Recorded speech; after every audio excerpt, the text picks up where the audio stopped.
Hello everyone, this is Ankita and welcome to him education. और friends, आज की जो वीडियो है उसमें हम डिस्कस करेंगे मल्टीपल चॉइस क्वेश्चंस और ये क्लास 10 ज्योग्राफी के चैप्टर 1 की मल्टीपल चॉइस क्वेश्चन है जिसका नाम है रिसोर्सेज एंड डेवलपमेंट। तो ये जो चैप्टर है बहुत लेंथी चैप्टर है, इसीलिए इसके जो एमसीक्यूज हैं वो भी बहुत सारे होंगे। इनको 3 पार्ट्स में जो है हम डिवाइड करेंगे। तो हम पहला जो वीडियो है उसमें हम अराउंड 12 एमसीक्यूज जो है वो डिस्कस करेंगे, क्योंकि अगर हम सारे ही एमसीक्यूज एक वीडियो में डिस्कस करेंगे तो वीडियो बहुत ज़्यादा लेंथी हो जाएगी। तो आइए स्टार्ट करते हैं फर्स्ट क्वेश्चन से। पहला क्वेश्चन है, रियो de Janeiro Earth summit was held in which of the following year? Rio de Janeiro Earth summit जो हुआ था वो कौन से ईयर में हुआ था? एक्चुअली था क्या रियो डी जेनेरियो जो अर्थ समिट था वो क्या था? ये एक इन्वायरमेंटल कंजर्वेशन या इन्वायरमेंटल प्रोटेक्शन हम बोल सकते हैं। और जो भी हमारे इन्वायरमेंट है उसको लेकर जो भी अर्जेंट प्रॉब्लम्स थी उसको कंजर्व करने में, या हमारी इकोनॉमिक और सोशियो डेवलपमेंट है उसको करने में, ग्लोबल लेवल पे इन सब सारी चीज़ों को कंसिडर करके जो है वो एक अर्थ समिट या एक कॉन्फ्रेंस जो है वो की गई थी। तो ये कब हुई थी? ये रियो डी जेनेरियो में हुई थी। और कब हुई थी? ये ऑप्शन हमारे पास है 1991, 92, 93 एंड 94। तो ये जो हुई थी ऑप्शन बी इसका सही आंसर है, दैट इज 1992। इसको Rio de Janeiro Earth Summit 1992 जो है वो कहा जाता है। Next is the land left without cultivation for one or less than one agriculture year is called. ठीक है, ऐसा लैंड जिसको 1 साल तक या 1 साल से कम समय तक जो है वो उसको खाली छोड़ा जाता है, मतलब उसमें कल्टीवेशन नहीं की जाती है, ऐसे लैंड को क्या कहा जाता है? ऐसे क्वेश्चन जो है देखने में लग सकते हैं कि इंपॉर्टेंट नहीं है, पर इंपॉर्टेंट होते हैं। इस तरह के क्वेश्चन जो है वो घुमा फिरा के पूछे जाते हैं। तो ऐसा लैंड, ठीक है, ऐसे लैंड को क्या कहा जाता है? ऑप्शन है barren land, waste land, land put to non agriculture uses that is building roads and factories, या फिर करंट फैलो लैंड। तो सही आंसर है option D, that is current fallow land. Actually होता क्या है करंट फैलो लैंड? अगर इसको हम थोड़ी सी अगर इजी लैंग्वेज में समझे, सरल भाषा में समझे, तो हम कहेंगे करंट फैलो लैंड मतलब एक लैंड, ठीक है, यहाँ पे हमने कल्टीवेशन की, मतलब कोई फसल हमने उगाई, उसके बाद 1 साल तक या साल के थोड़े कम समय तक उसको खाली छोड़ा जाएगा। क्यों छोड़ा जाएगा? ताकि उसकी जो न्यूट्रिएंट्स हैं वो रिकवर हो सके। इसका मतलब वो जो लैंड है उसकी थोड़ी सी जो क्वालिटी है वो डिग्रेड हो चुकी है, तो न्यूट्रिएंट को दोबारा से रिकवर करने के लिए उसको खाली छोड़ा जाता है। ठीक है, तो उसको करंट फैलो लैंड जो है वो कहा जाता है। Next is how much percentage of total land area of India is plain. ठीक है, इंडिया का कितना परसेंटेज लैंड का, हमें पता है इंडिया का टोटल जियोग्राफिकल एरिया कितना है, दोबारा से रिवाइज कर लेते हैं, 3.28 million square kilometre. This is the total area of total geographical area of India. तो इसका कितना परसेंट जो है वो प्लेन्स में आता है? क्योंकि इंडिया जो है वहाँ पे बहुत डाइवर्सिटी है, कहीं प्लेन्स हैं, कहीं पे माउंटेन्स हैं, या फिर प्लेट्यू हैं। तो जो प्लेन्स हैं वो कितना परसेंट एरिया ऑक्यूपाई करते हैं? 45%, 43%, 56% या फिर 34%। तो इस क्वेश्चन से 3 क्वेश्चन जो है हम करेंगे, एक ही क्वेश्चन में 3 क्वेश्चन के आंसर हम करेंगे। सबसे पहले हम बात करते हैं प्लेन्स कितने हैं। तो प्लेन है 43%। ऑप्शन बी इसका सही आंसर है कि 43% क्या है? प्लेन्स है। ठीक है, साथ ही हम कर लेते हैं माउंटेन्स कितने हैं। माउंटेन्स कितना परसेंट एरिया ऑक्यूपाई करते हैं? That is 30%। इंपॉर्टेंट है, आप इसको नोट डाउन कर सकते हैं कि 30% माउंटेन्स है। और तीसरा आता है प्लेट्यू, तो प्लेट्यू रीजन इज 27%।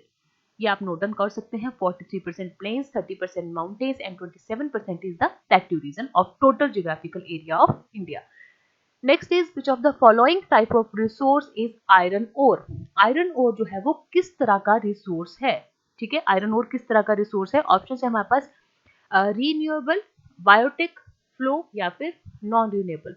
तो इसका जो सही आंसर है that is option D, non renewable. क्योंकि आयरन ओर जो है, आयरन ओर से क्या होता है? हमें आयरन मिलता है, आयरन एक मेटल है। ठीक है, मेटल्स जो हैं ये जो हमें पता है ये जो ओर्स हैं ये नॉन रिन्यूएबल हैं, पर ये रिसाइकिलेबल भी है, साथ में इनको हम रिसाइकिल कर सकते हैं, पर ये नॉन रिन्यूएबल रिसोर्सेज में आते हैं। Next is under which of the following type of resources can tidal energy B put. Tidal energy किस तरह का रिसोर्स है? ऑप्शन है रिप्लेनिशेबल, ह्यूमन मेड, एबायोटिक या फिर नॉन रिन्यूएबल। ठीक है, अगर हम बात करें टाइडल एनर्जी की।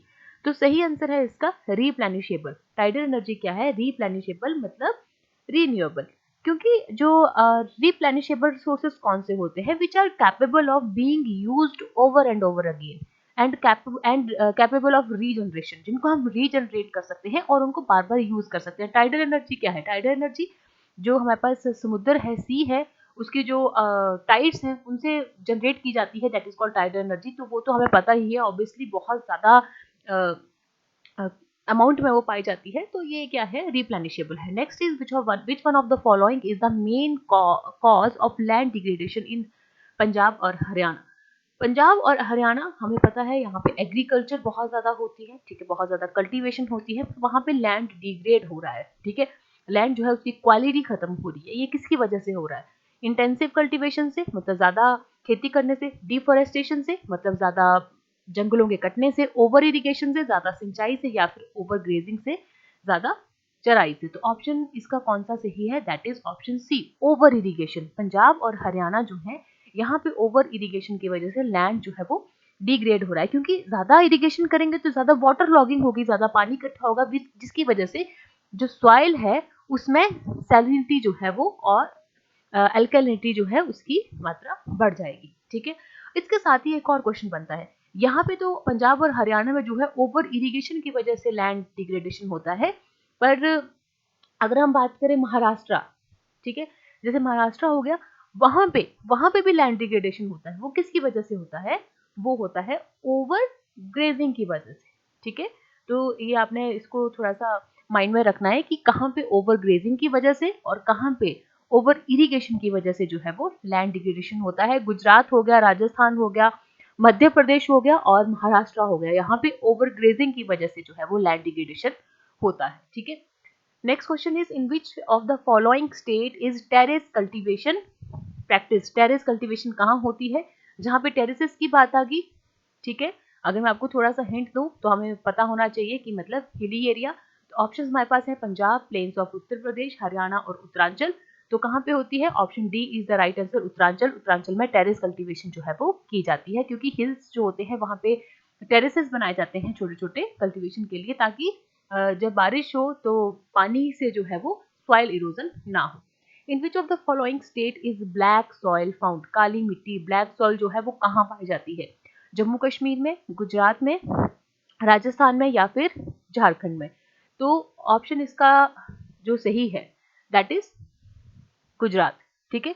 गुजरात जो है वहां पे ब्लैक सॉइल पाई जाती है। गुजरात के साथ साथ अगर हम बात करें और कहाँ पे जो है वो ब्लैक सॉइल होती है, महाराष्ट्र में होती है, और मालवा रीजन हम बोल सकते हैं, मध्य प्रदेश, थोड़ी सी छत्तीसगढ़, और ये मतलब थोड़ी सी जो गोदावरी और कृष्णा वैलीज हैं, जहाँ पे ये नदियां खाड़ी बनाती हैं, वहां पे भी थोड़ी सी ये एक्सटेंड होती हैं, पर मेनली ये महाराष्ट्र और सौराष्ट्र, सौराष्ट्र मीन्स गुजरात, यहाँ पे काली मिट्टी पाई जाती है। और जो ब्लैक सॉइल है उसको रेगुलर सॉइल भी कहा जाता है। तो ये क्वेश्चन जो है वो हम नेक्स्ट वीडियो में भी डिस्कस करेंगे, इससे रिलेटेड कोई भी क्वेश्चन जो है वो हम नहीं छोड़ेंगे।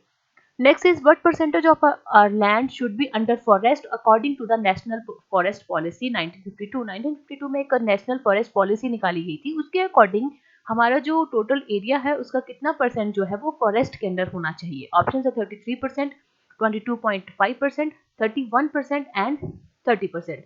तो इसका जो सही आंसर है दैट इज 33%, की हमारा जो टोटल जियोग्राफिकल एरिया है इंडिया का उसका 33% जो है वो फॉरेस्ट कवर के अंदर होना चाहिए। पर एक्चुअली कितना है इस वक्त अगर हम बात करें तो अगर हम 2008-2009 के डाटा के अकॉर्डिंग बात करें तो इंडिया का 22.78% जो एरिया है that is under forest cover. तो ये 33% से बहुत ज्यादा कम है। Next is question number 10, materials in the environment which have the potential to satisfy human needs but human beings do not have appropriate technology to access them are called? ऐसे materials जो environment में पाए जाते हैं और जो हमारे बहुत काम आ सकते हैं, मतलब हमारे लिए बहुत अच्छे रिसोर्स बन सकते हैं, पर हमारे पास ऐसी टेक्नोलॉजी नहीं है जिसकी वजह से हम उनको यूज कर सकें या एक्सेस कर सकें, उनको क्या कहते हैं? Potential resource, stock, develop resource, या फिर रिजर्व? तो सही आंसर है हमारे पास ऑप्शन बी, स्टॉक। अगर हम एग्जांपल की बात करें, जैसे वाटर है, वाटर क्या है? वाटर का फॉर्मूला होता है H2O, मतलब हाइड्रोजन एंड ऑक्सीजन। तो हाइड्रोजन एंड ऑक्सीजन अपने आप में क्या है, एक बहुत बड़ा रिसोर्स है एनर्जी का, ठीक है, बहुत बड़ा एनर्जी का सोर्स है, ठीक है।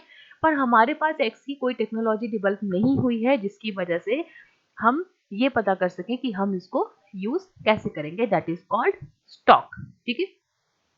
Next is question number 11, India's territorial water extends up to the distance of. Territorial water क्या होता है? टेरिटोरियल वाटर होता है कि अब इंडिया की जो कोस्ट लाइन है, ठीक है, हम अभी तक सिर्फ लैंड की बात कर रहे थे, मान लीजिए ये लैंड है, तो इंडिया की जो कोस्ट लाइन है उसके आगे क्या आएगा, उसके आगे सी शुरू हो जाएगा, तो वहां तक भी एक एरिया होता है, एक मतलब एक डिसाइडेड एरिया होता है जहां तक जो है उसके बीच के जो रिसोर्सेज हैं, मिनरल्स हैं, जो भी वहां पे पाया जाता है, वो जो प्रिस्क्राइब्ड कंट्री है उसका हक होता है उसका, ठीक है। तो कोस्ट लाइन से लेके कितने किलोमीटर या माइल्स तक, कहाँ तक जो है वो टेरिटोरियल वाटर जो है वो पाया जाता है, टेरिटोरियल वाटर जहां तक कि उस प्रिस्क्राइब्ड कंट्री का हक होगा। ऑप्शंस हैं 12 किलोमीटर, 12 नॉटिकल माइल्स, 19.2 माइल्स या फिर 200 नॉटिकल माइल्स। तो इसका जो सही आंसर है that is option B, 12 nautical mile. 1 nautical mile is equal to 1852 metres. Important है, याद रख सकते हैं कि एक नॉटिकल माइल लगभग 2 किलोमीटर के, क्योंकि ये है 1852 मीटर, तो 1000 metre is equal to 1 kilometre, तो 1852 मीटर्स के बराबर होता है। लगभग हम बोल सकते हैं कि ये 2 किलोमीटर के आसपास होता है। तो 12 नॉटिकल माइल्स कितने किलोमीटर के इक्वल होंगे, दैट इज 22.2 किलोमीटर, ठीक है। तो इंडिया का जो टेरिटोरियल वाटर है दैट इज कोस्ट लाइन से लेके 22 किलोमीटर तक जो है वो 22.2 किलोमीटर तक जो है वो टेरिटोरियल वाटर है, मतलब इस एरिया के अंदर जो है 22.2 किलोमीटर तक जो भी एरिया है वहां तक किसका हक होगा, इंडिया का। Next is which of the following is not a major for soil conservation. कौन सा एक सॉइल कंजर्वेशन के हक में नहीं है? ऑप्शन है over grazing, over irrigation, over drawing of ground water and all of the above. तो सही आंसर है option D, that is all of the above. Over grazing से भी सॉइल इरोजन होती है, ओवर इरिगेशन से भी सॉइल इरोजन होती है, और over drawing of ground water का ज्यादा यूज करना, ठीक है, तो उसकी वजह से भी क्या होता है, जो है सॉइल जो है सॉइल डिग्रेडेशन होती है। तो सही आंसर है ऑप्शन डी, ठीक है। तो ये थे 12 क्वेश्चन, ठीक है। आई होप ये क्वेश्चंस आपको हेल्प करेंगे। हम सिर्फ 12 क्वेश्चंस ही नहीं करेंगे, हमारे पास बहुत सारे क्वेश्चंस हैं, पर हम उनको जो है अलग से 2 वीडियोस में करेंगे। तो टोटल 3 वीडियोस जो हैं इस चैप्टर के ऊपर होंगी। बाकी जो वीडियोस हैं उनके जो लिंक है वो आपको डिस्क्रिप्शन बॉक्स में मिल जाएंगे, ठीक है। तो आई होप ये क्वेश्चंस आपको हेल्प करेंगे। Thank you so much, stay healthy, stay safe.